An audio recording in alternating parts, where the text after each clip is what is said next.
واقعہ وہ ایک مرتبہ حضرت ابو بکر صدیق سے غالباً ملاقات کر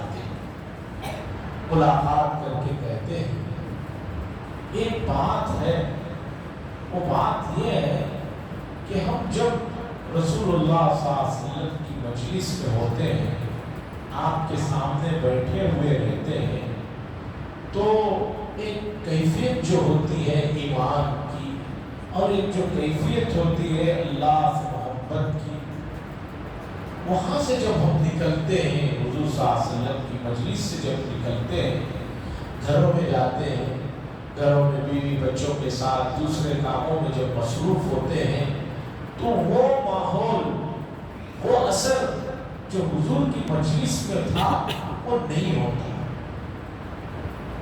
تو حضرت ابو بکر صدیق رضی اللہ تعالیٰ عنہ نے فرمایا، بھئی یہ حال اور یہ کیفیت تو میری بھی ہے،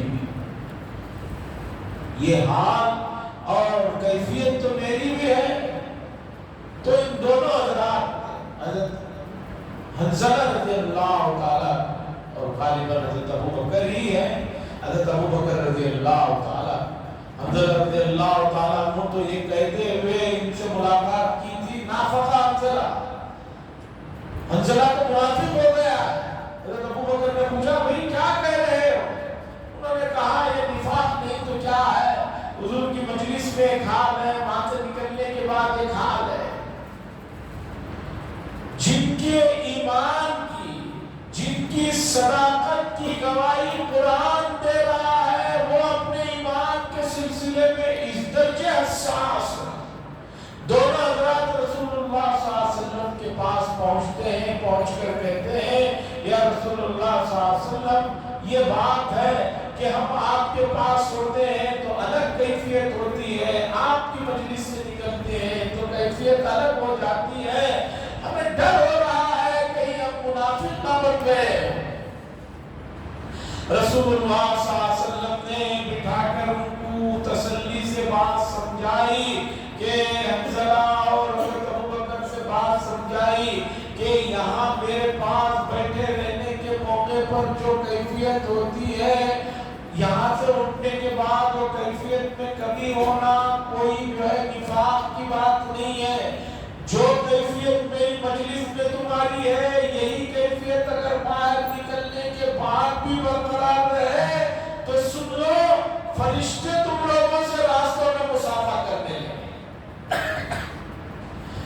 اس واقعے میں، اس پورے واقعے میں مجھے جو چیز آپ کو سنانی ہے، بتانی ہے اور جس کی طرف توجہ دلانی ہے وہ یہ ہے کہ حضرات صحابہ کو اپنے ایمان کی بڑی فکر رہتی تھی، اپنے ایمان کی بہت فکر رہتی تھی، اور اپنے ایمان میں کسی بھی طرح کی کوئی کمی بیشی ہو جائے اس کے لیے وہ تیار نہیں تھے۔ ہر وقت اس سلسلے میں رسول اللہ صلی اللہ علیہ وسلم سے ملنا، بات چیت کرنا اور اپنی کیفیت کو رکھنا، یہ حضرات صحابہ کی حالت ہے۔ عزیزان گرامی، سیرت النبی صلی اللہ علیہ وسلم کا جو عنوان ہے وہ زندگی کے پورے شعبوں سے جڑا ہوا ہے، اور سیرت کوئی ٹیمپرری چیز نہیں ہے، کوئی عارضی چیز نہیں ہے، کوئی وقتی چیز نہیں ہے۔ یاد رکھیے کہ آپ کی اور میری کامیابی کے لیے ہماری زندگیوں میں سیرت کا مکمل ہونا اور ہر لمحے ہونا، ہر موقع پر ہونا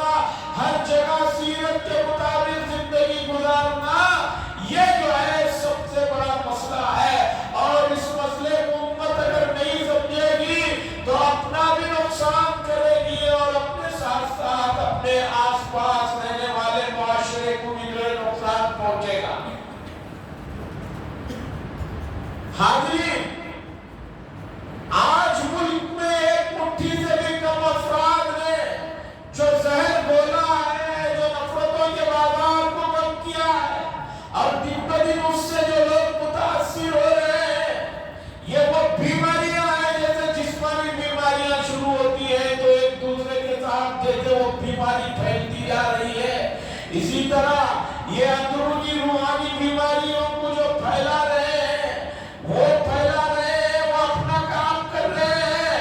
مجھے بتائیے کہ ہم نے سیرت کے مطابق اس کا کیا تدارک کیا؟ ہم نے ان کی نفرتوں کو ختم کرنے کے سلسلے میں ہمیں جو سیرت نے سبق پڑھایا ہے اس کے مطابق ہم نے کتنا کام کیا؟ آج امت محمدیہ سیرت کے اہم پہلوؤں پر تو چھوڑیے، بنیادی پہلو بھی سیرت کا ایسا ہے کہ جس پر عمل کے لیے تیار نہیں ہے۔ نماز جیسی عبادت اس میں جو ہے امت بہت پیچھے ہے۔ معاملات کی دنیا میں دیکھیے امت مسلمہ انتہائی صفر کے درجے میں ہے۔ اسلام کے بنیادی شعبوں میں اخلاقیات کا جو شعبہ ہے، اخلاقیات کے شعبے میں اس وقت امت مسلمہ اور خاص طور پر وہ ممالک جس میں امت مسلمہ اکثریت میں ہے، سروے میں ان کا نمبر جو ہے 1-2 پر نہیں 50 کے بھی بعد کہیں جا کر نمبر آتا ہے۔ رسول اللہ صلی اللہ علیہ وسلم نے فرمایا انما بعثت لاتمم مکارم الاخلاق، مجھے تو اللہ نے دنیا میں اسی لیے مبعوث فرمایا ہے کہ میں اخلاقیات کو مکمل کروں۔ اخلاقیات میں جو انسان گرتے چلے جا رہے ہیں، جس کی وجہ سے مسائل ہیں، میں تو ان اخلاقیات کو مکمل کرنے کے لیے بھیجا ہے۔ حاضرین اکرام، ایمان کے جو شعبے ہیں، اگر آپ کا ایمان مضبوط ہوگا تو وہ شعبے بھی جو ہے مضبوط ہوتے چلے جائیں گے۔ اگر ایمان کمزور ہے تو وہ شعبے بھی جو ہے کمزور ہوتے چلے جائیں گے۔ جیسے ایک عمارت میں ایک بنیادی اور بیسک پلر ہوتے ہیں، ان پلروں کے اوپر دوسری چیزوں کا وزن ڈالا جاتا ہے۔ مجھے بتائیے اگر وہ پلر مضبوط نہ ہو، اگر وہ پلر جو ہے ہیوی نہ ہو تو وہ دوسروں کا کیا بوجھ اٹھائیں گے، اپنا بھی بوجھ نہیں اٹھا پائیں گے۔ آج امت مسلمہ کا ایمان کمزور ہو گیا، جس کی وجہ سے سیرت النبی صلی اللہ علیہ وسلم کے وہ پہلو، وہ ابواب، وہ چاپٹر جس میں اسے جو ہے کوئی دلچسپی نہیں۔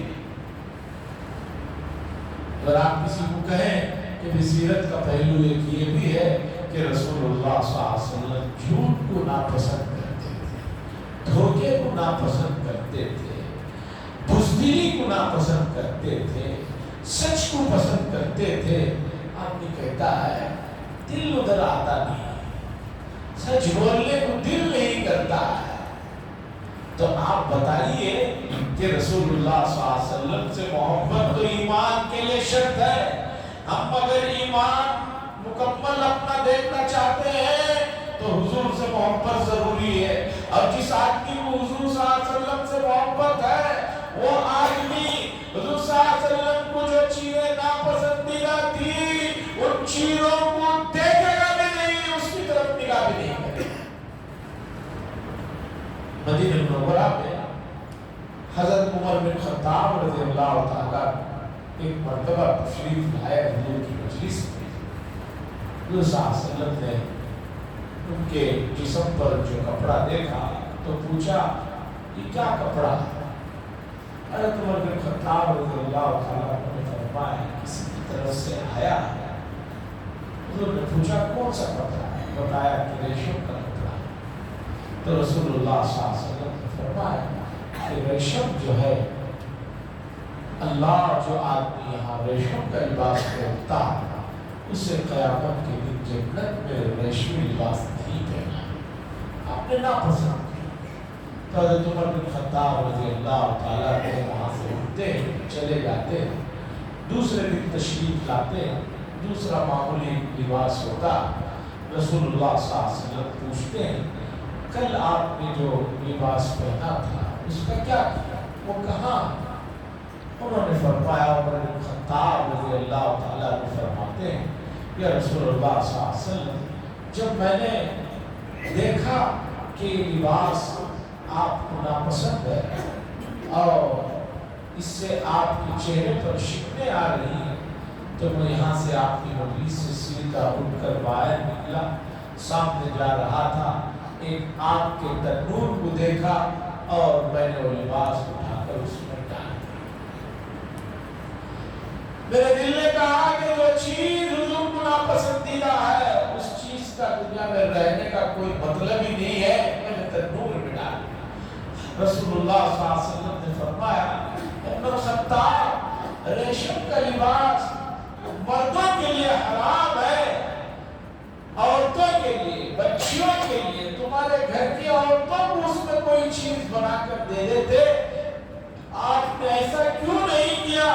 حضرت عمر بن خطاب رضی اللہ تعالیٰ عنہ نے فرمایا یا رسول اللہ صلی اللہ علیہ وسلم، جو چیز آپ کو ناپسند ہو، اب میرا دل روانہ نہیں کیا کہ کوئی اور سوال کروں، میں نے فوراً لے جا کر اسے جلا دیا۔ یہ رسول اللہ صلی اللہ علیہ وسلم کی محبت ہے اور آپ کی اتباع کا معاملہ ہے۔ لوگ سیرت کے بات کو کہتے ہیں کہ ہم سیرت سننا چاہتے ہیں، سیرت سنیے، عمل کی نیت سے سنیے۔ حضرت عمر بن خطاب اور ان کے فرزند عبداللہ بن عمر رضی اللہ تعالیٰ عنہ ایک مرتبہ ایک برتن میں سالن ہے، ایک ہی برتن میں باپ اور بیٹے دونوں بیٹھ کر روٹی کھا رہے ہیں، اور سالن میں لوکی، کدو جسے ہم لوگ یہاں بولتے ہیں، کدو کا وہ سالن تھا، کدو کے جو ہے اس کے اندر جو ہے ٹکڑے تھے۔ حضرت عمر بن خطاب رضی اللہ تعالیٰ عنہ کھاتے ہوئے کدو کے جو ٹکڑے ہیں اپنے فرزند کی طرف بار بار سامنے کرتے ہیں۔ حضرت ابن عمر کو اپنے ان کے فرزند کو کدو شاید ناپسند تھا، وہ بار بار پھر والد کی طرف ڈھکیلتے۔ حضرت عمر بن خطاب رضی اللہ تعالیٰ عنہ تھوڑی دیر اس مسئلے کو دیکھتے ہیں، اس کے بعد کہتے ہیں کہ تم کیوں نہیں کھاتے؟ وہ کہتے ہیں کہ مجھے پسند نہیں ہے۔ حضرت عمر بن خطاب رضی اللہ تعالیٰ عنہ فوراً اپنے فرزند کو ایک تماچا لگاتے ہیں، اس کے بعد کہتے ہیں کہ میرے نبی کو جو چیز پسند تھی تم اس چیز کو ناپسند کر رہے ہو، اٹھ جاؤ یہاں سے اور آج سے میں تم سے کبھی بات نہیں۔ یہ حضرات وہ تھے کہ جس میں خود رسول اللہ صلی اللہ علیہ وسلم نے اختیار دیا کہ بھئی یہ چیزیں بحیثیت عرب ہونے کے مجھے پسند ہے، اگر کوئی ناپسند کرے یا نہ استعمال کرے کوئی گناہ نہیں ہے، کوئی حرج نہیں ہے، کوئی اس پر جو ہے ملامت نہیں ہے۔